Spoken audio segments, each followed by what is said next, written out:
오늘 우리 열왕기하 5장의 말씀으로 계속 은혜를 나누겠습니다. 나만이 나병이 들었습니다. 참 청천벽력과도 같은 천형이라는 그런 끔찍한 병에 들었습니다. 그가 지위가 장군이라고 하지만 얼마 지나지 않아서 그의 갑옷과 그의 명예스러운 옷 안에 감춰진 그 문둥병이 숨길 수 없이 드러나게 되었을 때 그가 맞이하게 될 실로 끔찍한 그런 일을 나아만은 잘 알고 있습니다. 이는 병이 든 나아만 본인뿐만 아니라 그 모든 가족에까지도 그 화가 미칠 수 있는 그런 병입니다. 그런 나아만이 왕이고 그리고 전쟁에서 승리하고 이랬던 나아만이 이스라엘로 찾아왔습니다. 엘리사를 찾아왔습니다. 그가 병이 들지 않았으면 이런 일은 결코 일어날 수 없는 일입니다. 이것이 하나님께서 우리 인생들에게 행하시는 하나님의 일입니다. 예수님께서도 말씀하셨지요. 돌이켜 어린아이와 같지 않으면 또 마음이 가난한 자는 이런 말씀을 하시는데 이를 두고 내가 어린아이와 같이 겸손해져야 된다. 내가 가난해야 된다. 청렴결백해야 된다. 그런 식으로 해석을 해버리면 아무 유익이 없습니다. 돌이켜 어린아이와 같이 되라는 말씀이 무슨 말씀이며 마음이 가난한 자가 복을 받을 수 있다는 말씀이 무슨 말씀인지를 알아야 합니다. 지금 나아만은요, 장군입니다. 그 지위가 높습니다. 그 명예가 대단합니다. 이런 사람이 이스라엘로 또 이스라엘에 있는 엘리사를 찾아간다는 것은 있을 수 없는 일이죠. 그가 이기고 승리하고 짓밟은 나라를 어떻게 찾아갈 수 있겠습니까? 또 자기 나라에는 훌륭한 강들이 얼마나 많습니까? 아마나 강이 있고 바라발 강이 있는데 그 강이라고 하기에는 너무나 초라한 그저 도랑과도 같은 요단강을 찾아간다는 것은 있을 수가 없지요. 그런데 그런 나아만이 요단강까지 왔습니다. 어떻게 그렇게 될 수 있었습니까? 하나님께서 그의 마음을 낮추셨기 때문입니다. 하나님은 이 방법을 지금도 행하십니다. 예수 그리스도의 복음은요, 내가 낮아지지 않으면요, 절대로 만날 수 없습니다. 하나님의 은혜는요, 내가 높은 마음을 가지고는 만날 수 없습니다. 여기 높은 마음, 이 마음은 어떤 마음을 가리키겠습니까? 교만한 마음이지요. 우리가 교만한 마음이라고 하면 참 이해하기 쉽습니다. 그런데 진실로 교만한 마음은요, 어떤 마음이냐 하면 나는 죄가 없다. 저 사람은 법이 없이도 살 수 있는 사람이다. 정말 사람들이 보기에 온순하고 유순하고 친절하고 이것이 겸손한 마음으로 착각하기 쉬운데 아닙니다. 오히려 이게 끔찍하게 교만한 마음입니다.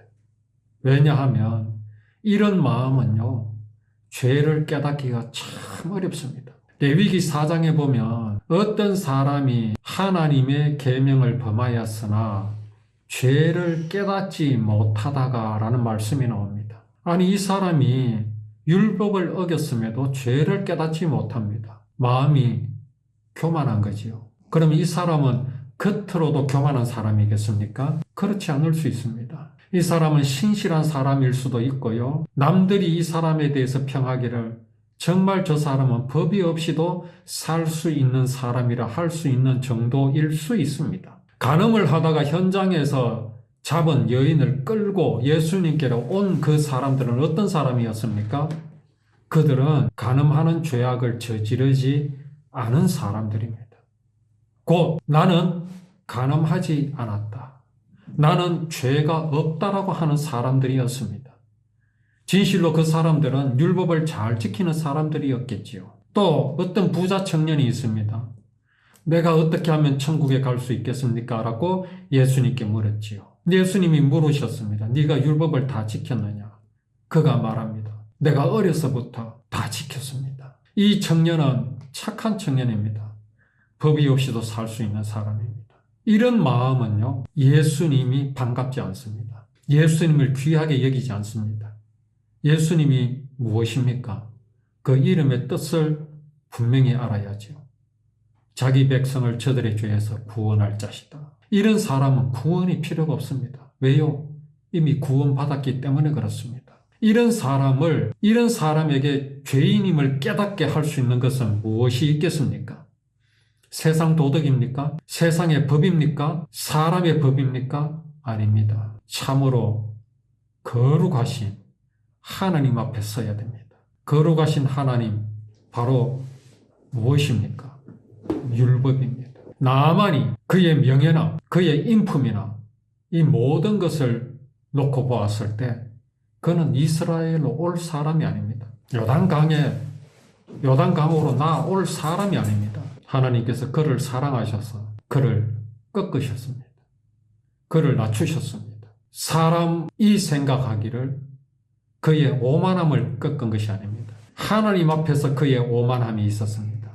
그게 뭡니까? 자기를 드러내는 것, 자기의 선함을 드러내는 것. 나는 하나님이 없이도 얼마든지 내 스스로 구원받을 수 있는 그런 존재라고 생각하는 그것을 꺾으신 겁니다. 그렇게 나아만은 문둥병이 들었고 그것이 무엇입니까? 하나님의 은혜였습니다. 그렇게 그는 엘리사를 찾아와서 병이 나았습니다.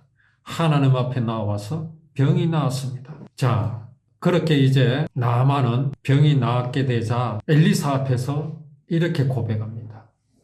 온 땅 가운데서 하나님이 계시는 곳은 오직 이스라엘밖에 없다는 것을 이제야 알았다 라고 말합니다. 이게 맞는 말입니까? 하나님은 이스라엘에만 계십니까? 하나님은 온 땅에 안 계십니까?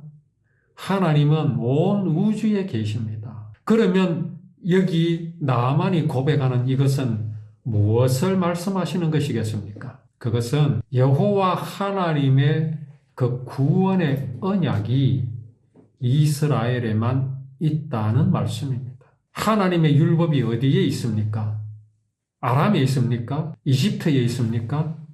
어디에 있습니까? 여호와의 율법은 이스라엘에 있습니다. 하나님의 성막은, 하나님의 성전은 이스라엘에만 있습니다. 왜 여기에 여호와의 율법을 두셨습니까? 언약을 이루시기 위한 것입니다. 특정을 하셨습니다. 율법으로 약속하신 그 구원을 어디에서 이루실 것인지, 누구의 후손으로 이루실 것인지를 하나님은 분명히 말씀하셨습니다. 아브라함에게 언약하셨습니다. 그 언약을 이루시기 위해서는 여호와의 언약, 율법은 어디에만 있어야 합니까? 지명으로 이스라엘에만 있어야 합니다. 그것을 이스라엘이 전해야 합니다. 그것을 이방 나라에 또 온 세상에 전해야 합니다. 이스라엘이 그것을 전하지 못하니까 하나님께서는 나아만을 쓰신 겁니다. 그 나아만의 고백이 이렇게 하나님이 계시는 곳은 오직 이스라엘밖에 뿐이다라고 하는 고백을 나아만의 입을 통해서 하나님은 보여주십니다. 나아만은 전에 이걸 몰랐겠습니까? 왜 몰랐겠습니까? 압니다. 이스라엘에도 법이 있는데 그 법은 저들이 주장하기를, 그죠? 나아만의 입장에서는 그렇게 생각하죠. 그들의 주장이라고. 그들이 주장하기를 우리의 법은 사람이 모여서 만든 것이 아니다. 우리의 법은 너희들처럼 무슨 재헌위원회를 만들어서 그렇게 거기에서 정한 것이 아니다. 우리의 법은 무슨 입법기관을 만들어서 국회의 동의를 거쳐서, 국회에서 법을 만들어서 동의를 거쳐서 통과시켜서 국민 투표로 그렇게 만든 것이 아니다. 이스라엘이 그렇게 말하지도 않았습니다. 이스라엘은 우리의 법은 하나님께서 시내산에서 모세를 통하여 주신 것이다. 그렇게 그들은 말했습니다. 자, 이것을 아람의 군대 장관 나하만이 몰랐겠습니까? 다 들었지요. 그런데 이스라엘은 이런 사실을 사실은 힘있게 전하지 못했습니다. 그들이 간직하고 있는 율법이 세상의 법과 다르다는 것을 알면서도 그들은 그것을 전하지 못했습니다. 전하지 못하고 있으니까 하나님께서 나만을 들어 쓰시는 겁니다. 지금 나만의 이 고백은요, 나만은 전에 알고 있었던 것을, 그렇게 듣고 있었던 것을, 그렇게 들었던 것이 사실이라는 것을 나만은 지금 엘리사 앞에서 고백하는 겁니다. 내가 전에 들었었고 그렇게 알고 있었던 것이 이것이 사실이구나. 과연 하나님은, 그 하나님이 지금 어떤 모양으로 이스라엘 가운데 계십니까? 율법이라는 모양으로. 율법은요, 사실은 하늘의 하나님께서 말씀으로 이 땅에 오셔서 사람과 함께 하시는 장면입니다. 이것을 뭐라고 합니까? 임마누엘이라고 하지요. 자, 그렇게 이제 나아만은 참 귀한 그런 고백을 합니다. 구원이 이스라엘에 있다. 그렇게 구원을 받았으니 나아만이 뭐라고 말합니까? 부디 내 선물을 받아주시오. 자, 이게 나아만이 병이 낫기 전에 이 말을 했다면, 병이 낫기 전에 이 말을 하는 것과 병 고침을 받고 나서 이 말을 하는 것의 차이가 어떤 차이가 있습니까? 앞이 다 잘라버리고 부디 내 선물을 받아주시오라고 하는 이 나만의 말을 똑 따내면 어떤 것이 되어버립니까? 하나님께 선물을 드리면 병이 낫는다라는 말이 되어버립니다. 그런 게 아니잖아요. 지금 나만이 엘리사를 향하여서 내 선물을 받아주시오. 이것은 나으려고 하는 말이 아닙니다. 병 고침을 받으려고 하는 말이 아닙니다. 병 고침을 받았으므로 나타나는 현상입니다. 신념에 의한 것이 아닙니다. 그렇잖아요. 여기까지는 나만의 마음입니다. 이제 엘리사는 어떻게 반응합니까? 내가 섬기는 여호와의 살아계심을 두고 맹세하지만 나는 아무것도 받지 않겠다. 나만이 지금 뇌물을 쓰는 겁니까? 잘 봐달라고, 내 병을 낫게 해달라고 지금 뇌물을 바치는 겁니까? 아니지 않습니까? 그럼에도 엘리사는 뭐라고 말합니까? 나는 아무것도 받지 않겠다 라고 단호하게 거절을 합니다. 이유가 뭐겠습니까? 왜 그렇게 말합니까? 엘리사는 분명히 알고 있습니다. 나만의 병을 낫게 하신 이는 사람도 아니요, 엘리사 자신도 아니요, 하나님께서 하신 것임을 엘리사는 알고 있습니다. 엘리사가 이것을 받았다면 나중에 소문은 어떻게 나겠습니까? 엘리사가 돈을 받고 병을 낫게 해주었다. 또는 하나님은 돈을 받고 병을 낫게 해주었다. 이렇게 돼버립니다. 그게 사단의 수법입니다. 엘리사는요, 이것이 지금 엘리사의 믿음을 보여줍니다. 무엇을 받았다 받지 않았다 이게 중요한 게 아닙니다. 엘리사의 믿음은 내가 이것을 받지 않으므로 하나님 앞에 잘 보여야지 이런 마음이 아닙니다. 신념으로 그 많은 선물을 거절하는 게 아닙니다. 얼마나 힘들겠습니까? 신념으로 한다면. 나는 청렴해야지. 내가 그래도 하나님의 선지자인데 이걸 받아서 되겠는가? 라는 마음으로 거절을 한다면 얼마나 힘들겠습니까? 한두 분도 아닌데 말입니다. 엘리사는 너무나 쉽게도 나만의 그 선물을 거절하고 있습니다. 어떻게 그렇게 될 수 있습니까? 엘리사의 믿음이죠. 나만의 병을 낫게 해준 것은 하나님이시지 내가 아니다. 사람이 아니다.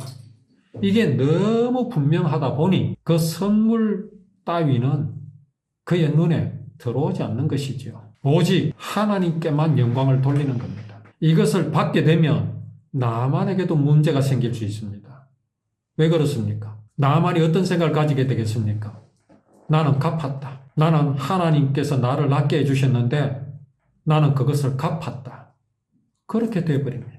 아닙니다. 이거는 갚고 갚지 않고의 문제가 아닙니다. 나만은 엘리사의 이런 이제 단호함 속에서 무엇을 더욱 깨닫게 되겠습니까? 과연 내 병은 저 엘리사가 낫게 한 것이 아니다. 오직 살아계신 하나님께서 나를 낫게 해주셨고 그 하나님은 여기 이스라엘에 계신다. 이스라엘이 지키고 있는 저 율법은 나를 구원하여 주실 언약이요 약속이시다. 그 약속의 하나님께서 나를 낫게 해주셨다. 이제 나의 삶은 구원을 약속하신 율법을 주신 하나님, 언약을 주신 하나님을 전하는 삶을 살아야 하겠다라는 마음에 이르게 하는 그런 엘리사의 믿음입니다. 이것은 매우 중요하죠. 어쨌든 나아만은 자신의 병이 나았음에 대해서 사람의 그 어떤 것도 작용하지 않았다는 것을 더욱 엘리사의 그 단호하게 거절하는 것 속에서 더욱 나아만의 마음은 분명하게 자신이 하나님께서 낫게 하심으로 나았다라는 믿음을 가지게 하는 엘리사의 믿음이 여기에서 우리는 볼 수 있는 것입니다. 이건 절대로 신념이 아닙니다. 엘리사가 하나님 앞에서 하나님이 계시는 곳은 오직 이스라엘밖에 없다라는 사실을 깨달은 것도 신념이 아닙니다. 그가 보았기 때문이고 또 그가 병이 나았던 것도 사람의 그 어떤 것도 아니라 오직 하나님의 은혜라는 것, 이것을 나아만은 더욱 깨닫게 된 이 과정을 우리는 정확하게 볼 수 있어야 하고 또 이 모든 하나님의 말씀이 나의 믿음이 되어야 한다는 사실을 우리가 분명히 알고 우리의 모든 삶에서 하나님을 기쁘시게 하는 우리의 믿음이 되기를 원합니다.